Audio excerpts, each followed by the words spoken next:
Hello, everybody, and welcome back to Below the 38 Football and Adventures in South Korea. It is a midweek night. I'm joined by Mike, and that means one thing only. It's time for the K-League 2 preview show on B38. This is episode 15. We've made it that far without a major falling out or some copyright scandal. Mike, as I said, is alongside me to preview the upcoming weekend and also to celebrate a third game undefeated for Ansan Greeners. Hello. How you doing? Great. We were on the Monday night show. It should be in your feed somewhere. We did the weekend that was. Luke gave himself time off because there was no K-League 1. So Mike and I rattled on about everything that happened in K-League 2 at the weekend. And by everything, I mean very little happened, with the exception of Seoul E-Land winning in Daegu. Another unremarkable weekend, unfortunately, with very few goals. But let's hope this weekend brings something a lot more interesting. Before we get on to the upcoming fixtures, at Below the 38, you can find us on Twitter, Instagram, and YouTube. I'm not sure how much content we're putting up on Twitter yet. I don't know if you have. We're definitely getting there with Instagram and YouTube. Yeah, a few things on Twitter, but tend to forget it because the nature of Twitter's changed dramatically. It used to be good for retweets and communities, but now it's more through threads and followers, isn't it? So I've got a couple of hundred emails in the inbox there saying, when's the next quiz? Well, as soon as I can find something interesting, which is always a troll at this level, isn't it? Right, here we go. There is one interesting fixture that I don't think it's not one that jumps off the page, but if you're familiar with K-League 2, you might find it quite interesting. So let's have a look at the 8 matches that are taking place this weekend. So, of course, there are 16 out of the 17 teams are in action. Try and figure out, here's a quiz for you, figure out which team we don't name in the upcoming fixtures. So there's 2 matches on Saturday at 2 p.m. They are Suwon FC versus Jeonnam Dragons. Suwon near the bottom of the table, Jeonnam Dragons near the bottom of the table.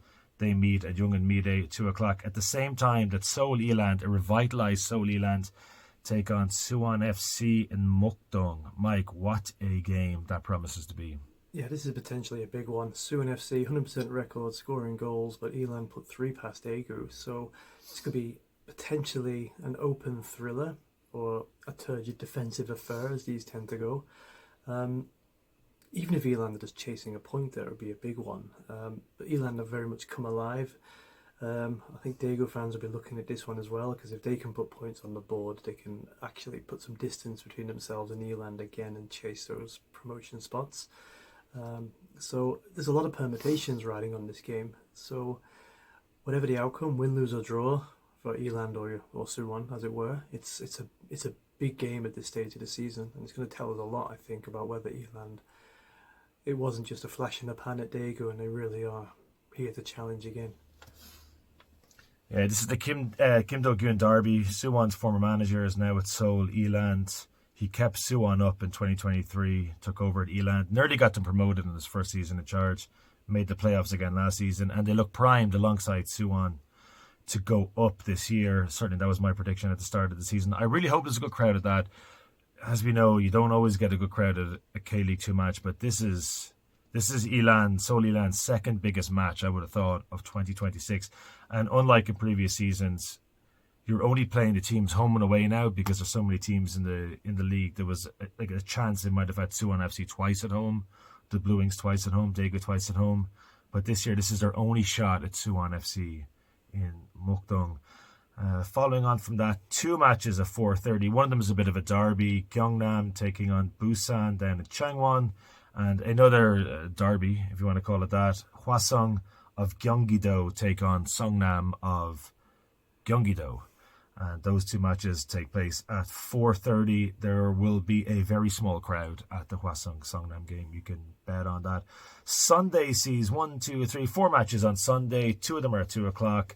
Another big one, Daegu versus Gimhae. Right, actually, if Gimhae went there and won, Gimhae are definitely in the mix as well for those promotion spots. So again, Daegu again under fire for, they need to arrest their season fast, Daegu, or they're going to be facing an uphill challenge already as we're going through. Because as I said on the weekend, that Daegu may have thought they were shoo-ins for one of those automatic promotion spots, but Gimhae, another one of the teams like Busan, like E-Land, who are going to see this unique chance to go up to the K1 this year, so they're not going to make it easy for them. I know he was missing on Monday, but in Monday's pod, but Luke's definitely going to go there because he's got several Park Dong-jin shirts and things, so he's going to be wanting to strut those out there as well. So he's going to be very interested in this match. I would expect Daegu to win this one, but this one's here for Gimhae to surprise everyone and say no, we're in this as well. We're going to be chasing throughout the season. Daegu have to win this one, so it should be a tasty affair. Yeah, that's a brave call. Gimhae are 2 points behind Daegu, having played a game less. I'm just looking at their records, as we said in Monday's podcast, Daegu 5 matches, scored 10, conceded 10. What a great record. Nobody in the league comes close to a record as outrageous as that. There are a couple of 7-7s, and Asan and Paju have scored 7, conceded 7, but to have a 0 goal difference after 5 matches when you're Daegu is quite extraordinary. Gimhae, on the other hand, has scored 4 and 4 and only conceded 2. They are away from home. You would think from that they will shut up shop and look to come out of there with a draw, but an early Daegu goal could be just what that game needs to get Gimhae to, I would imagine, to come out of their shells a little bit. Looking forward to that one, definitely. At the same time, in Big Bird, the Blue Wings, protecting their 4-game clean sheet, take on an energetic Cheongbuk Cheongju side who are struggling when they actually look like they'd put together a decent squad over the winter. And then 2 other matches, a 4:30, another derby. It's Ansan versus... Oh no, Asan is not in Gyeonggi though, I beg your pardon. It's in Cheongnam, of course. So it's Ansan versus Asan, but 2 teams that have once featured military or police sides. And then Paju versus Gimhae. This is one of the longest journeys you can make in K-League 2 this year. It's a long, long way from Gimhae to Paju, especially when you have no points so far as Gimhae have. And both of these sides are familiar with each other from K3. I know Mike is going to give us a little bit of a preview to that one later on. So they are the matches that are taking place this weekend. Did you figure out who's not playing? The answer, of course, is Cheonan City FC. They will not be playing this weekend. A much-deserved week off. That would have made a good quiz question. It's been ruined. Which match are you looking forward to and why? The remaining fixtures, but I think the main one there is E-Land Suwon should be good. But again, I think the intrigue and the permutations are bigger in Daegu Gimhae, so that would be my pick of the weekend if you're going to watch anything. But of course, I'll be at the War as usual for the Bachim derby, because we've got an N and they don't, so they'll be looking for that. I'm not really sure what to expect there. I would say either team can win that game, and no one would be surprised. Apart from if Hansan won, I'd be very surprised, because that'd be the first win in almost a year at the War Stadium. Extraordinary. Yeah. In fact, it's almost like, can we get that record? Because it will make a good quiz question in a few years. Yeah. I kind of... Hassan are just one of those sides that I forget about. And I was looking at the table there when you were talking. It's like, oh, where are they? Oh, wow, they're up in 7th. They're only 3 points behind Daegu, and they've played a game less. So another threat to Daegu potentially this weekend? Hopefully not. So yeah, Asan actually doing really well with that, being 7th in the table with those 2 wins. So a tricky tie for Ansan to navigate at home again, and their record looks set to continue. I wasn't going to ask you this, but I might as well since you're on the line. Just in as few amount of words as possible, do you think this record of theirs will be broken this weekend? Ansan Greeners, that is? No, I think the way it's looking, I would probably say we might actually reach that calendar year. But Ansan like to screw everything up, including their own record, so that might actually give them the impetus to win this game. So just one final look at the table then before we look at the former K3 derby that's now taking place in K-League 2. We mentioned this on the weekend that was. Mike and I, Blue Wings are top, the only team with 5 wins from 5, but they're not the only team with a perfect record because Suwon FC have obviously played a game less. They are third behind Busan, who I think are beginning to surprise everybody with the season that they're having. Daegu 4, Seoul E-Land 5, and Gimhae 6. They're the spots to really look out for at the moment. The likes of Asan and Paju Frontier could end up moving into the playoff spots depending on how the results go this weekend. Gimhae could move off bottom spot if results go their way. Well, let's talk about that next week. But let's move back, circle back to Paju Frontier. You and I have both seen them live once. Yeah, I think I've only seen them live once. And that was in Asan. That was in Ansan. They won 2-1. Saved by a penalty save from the goalkeeper after one of the defenders had been sent off with about 7 minutes to go. And then they held on against the mighty Ansan onslaught after that. Before that game, I think it's about 1 week into the season, Paju announced the signing of Borja Baston. And anybody who's familiar with Spanish and English football will remember this name. And I remember just thinking, wow, how have Paju managed to pull this one off?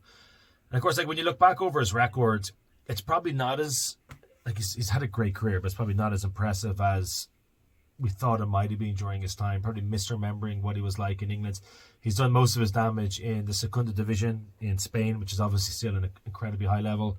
He's drifted, it would seem, a bit in the last number of years. He's 33 going on 34, but he's got 3 in 3 games for Paju.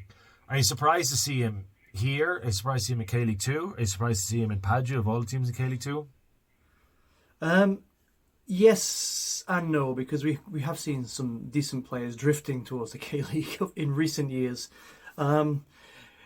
He clearly has a lot of quality. He came up through the Atletico Academy, so his inherent quality is clearly there. And having seen him close up, being in the pitchside stand at Ansan there, you can see that he has a way of moving the ball and moving himself, which is certainly above and beyond. For that reason, I would say the biggest surprise is probably Paju, given the project I assume must have been sold very well to him.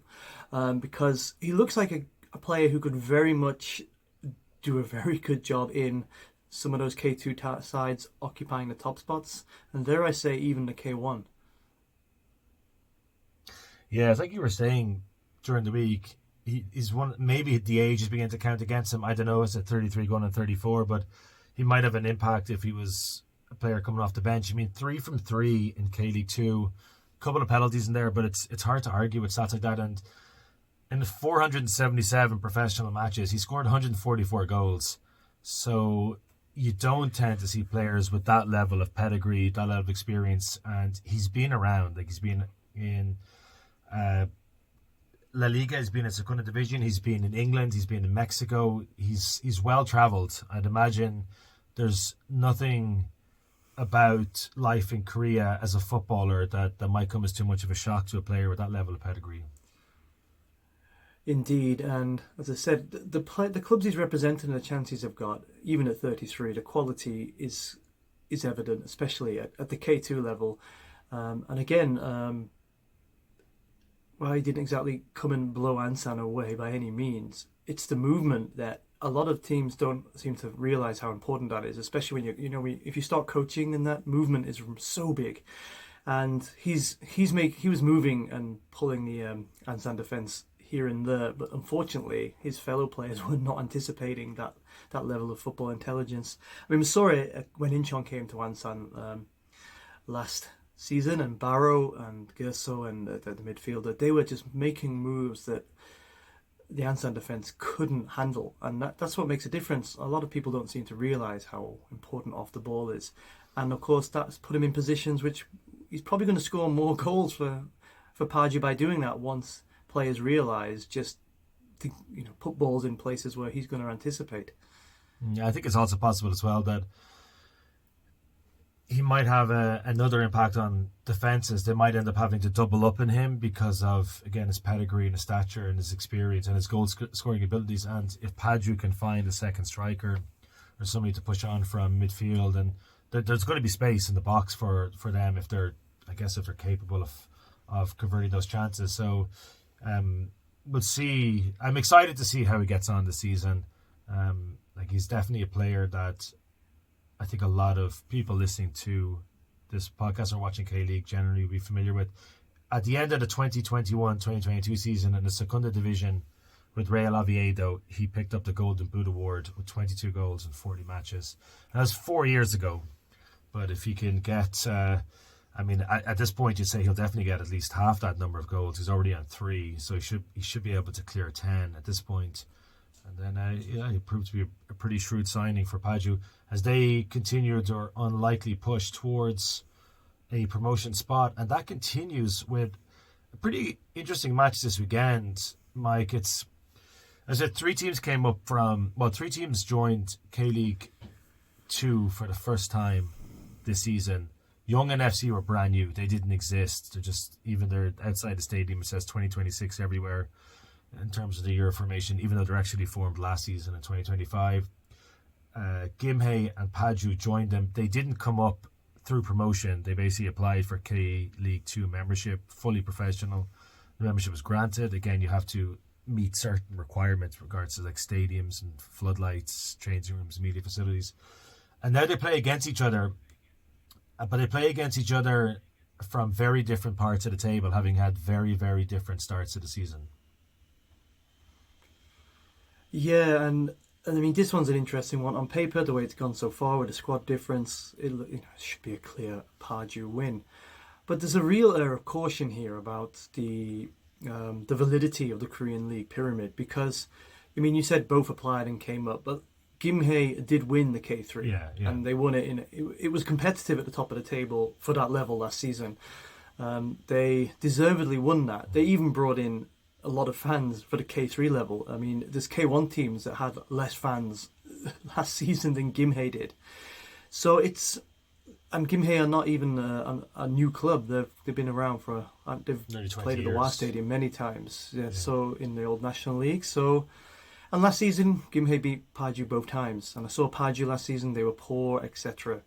And I think the issue here really is that whole application and then just inject money, and then you've got a brand new club which can outcompete clubs which have been going at it for years. And the clubs that are putting in the hard yards and building the league are currently being I think it can be seen as a bit of an insult, I would probably say. They've been fair enough, Paju are here. I know, but Gimhae came up legitimately, and they were a much better team last year at that level, and that's just been flipped upside down, which makes you wonder about this promotion from K3 to K2. It doesn't seem like it's based on the way money's distributed amongst the league. It just seems like it is on investment. And this is an issue. We're going to have to address it at some point. The way teams may be added to the K-League 2 in the future, because one of the mayoral candidates at Goyang has announced that Goyang, the main goal is to one of the goals is to make Goyang have a professional football club. If you follow Korean football, you may be aware of the curse of Goyang. Many clubs are formed and die in that place, but they have a big stadium. But what happens there? Are they just going to dump this club into the K2? Then what of the promotion system at K3, or now what the K4 clubs think? There's a real ethical issue with these teams at the moment, and it's being borne out by the current league positions. Again, not to denigrate Paju, fair enough, etc. But I feel somewhat sorry for Gimhae, because I feel like they're in the K2 on merit relative to the other two teams, and they've done things right, and look where they're sitting, because they've essentially followed the rules, if you like. So it's almost 12 months to the day since these two sides played against each other in Paju. It was April the 26th, 2025. And as you said, Gimhae won that game by 2-1. That actually kickstarted a 7-game winning streak for them. They drew the first match against Gangneung. The last time Gimhae have lost a match was in July against Gyeongju, KHNP, and they went 1, 2, 3, 4, 5, 6, 7, 8, 9, 10, about 12 games unbeaten after that, and now they've lost their first 4 games in K-League 2. And some of those games are difficult. They're two home matches. Sorry, two of the most recent two home matches were against the two Suwon clubs who are favoured to go up this year. They lost 3-0 to the Blue Wings, gave it a really good rattle. They lost 2-1 to Suwon FC again. Absolutely no disgrace in that. 2-0 loss to Hwasong in their only away match to date.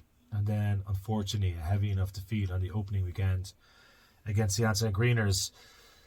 So, like, the thing about Paju as well, like you were saying, is if they can win this game at the weekend against Gimhae, it's not like games are running out. This is only weekend 6 of the season, and some teams have played more matches than others, but you want to be picking up points now. You don't want to be picking up points or forced to pick up points during the dog days of the Korean summer. So a victory at the weekend for Paju will not only put them in contention for, or just sort of keep them in a conversation for a playoff spot, which we know they're not going to achieve in the end, but most importantly, it just puts more and more distance between them and Gimhae at the bottom. And then you're probably looking at Paju at this point and thinking they're probably safe. Yeah, I mean, as if Gimhae lose this one again, it's really looking dire for them, to be honest. But again, it remains to be seen about what really happens between this season and next regarding that K2 to K3 thing. Shihung have applied for a K2 license already, but again, that stadium that they're in now, the Jeongwang Stadium, that cannot support. No. If Daegu don't go up, it can't support Daegu's away fans. Yeah. It struggled with the Songnam fans in the cup last season, and it's a shame because Shihung have always been have been entertaining for 3 years or so. There's a good club culture there, but investments needed. I don't mean from individual clubs, but in the wider league structure. It seems like there's a lot of desperation, it seems, to really legitimize the K-League, but it's not coming with a long-term plan, or rather the long-term plan is not coming with a structure support for clubs. I've got an awful feeling, and with that quiz I put up, it's only a decade ago, but that's 2 dead teams from the K2. I'm really concerned that we might start to see club casualties in the K-League, and if we do, you've just cut out more history and more basis for the legitimacy of the league, I think. Look, I was looking at their fixtures coming up, and this is Gimhae referring to here. This is really worrying. So they don't play any home matches in April. They got 4 games in a row away from home, and they're not especially daunting. They have Paju this weekend, then they go to the Ishinsen Stadium to play against Asan. Then it's Cheongju away, followed by Yongin, the other new side in K-League 2. So that's 4 games in a row on the road. None of them are particularly daunting, but there's no guarantee that they pick up a 3-pointer in any of those matches. And when they finally return to their stadium in May, that's going to be against title-challenging Busan iPark. Again, they could just pick up 3 points against Gimpo at home or maybe Cheongju away, who knows. But honestly, when you're looking at their schedule, you think the first real opportunity at this early point, you think they might pick up a win, will be against Cheongju at home, and that's not until July. And if it does get to that point, then the season's over for them already. I say this as a complete neutral. I got no horse in this race, but man, if Gimhae go that far without picking up a win, like even if they go as far as June without picking up a win, that'll be in next 8 matches or so. It would just be absolutely horrendous. Yeah, and again, it just goes back to that. The concept of merit is currently in grave jeopardy at the moment, I'd say, in the K-League. More teams going up this season from the K2, okay, that's fair enough. But throwing one team down because of inconveniences to the way the system works in the K-League 1, it's akin to saying this is a problem, so let's pass it on, rather than tackling what they why they see the Sangwoo team as an issue in itself, and almost like fair play to Bucheon, but what a season to go up to the K1. It's almost like you're guaranteed to survive, and again, it where's the meritocracy in this league structure? Teams just buying their way, just springing out of nowhere and going straight into the league system. I mean, if you think about not to draw up random teams and that, but you look at Glasgow Rangers, or however we want to name them, they were forced to start again and come all the way up, right? There's a meritocratic element to that, but here, as I said, fine, fair play to the other teams. Don't want to denigrate their fan bases at all. They're in it now, and let's build a stronger league together. But I feel very sorry for Gimhae because they seem like they've done it on merit and it's been punished. Yeah, I agree with all that. It's probably, I get the feeling it's a talking point we'll end up getting back to. Probably not even in the distant future. Probably pretty soon. I really hope for Gimhae's sake that they are able to pick up 3 points in this. Not overly difficult, but still 4 games on the road coming up in April. They need it. The league needs it. Obviously, their players, the fans, the club in general need it as well. That was good. Enjoyed that chat. We will be back with you next Monday or Tuesday for the weekend that was. We're both going to a game, as we said before. Mike is going to be in Wa Stadium to see Ansan's win this run continue, and I will be at the Suwon World Cup Stadium to see Chumbuk Cheongju play. It's just, with no disrespect to Chumbuk Cheongju FC, but third year of playing in K-League 2. Eventually some of these fixtures you just hope you never have to watch again, and this is just one of those. So all the best, Chumbuk Cheongju, and all the best to everybody listening to this, and thank you for joining us. See you next week. Take care, everyone.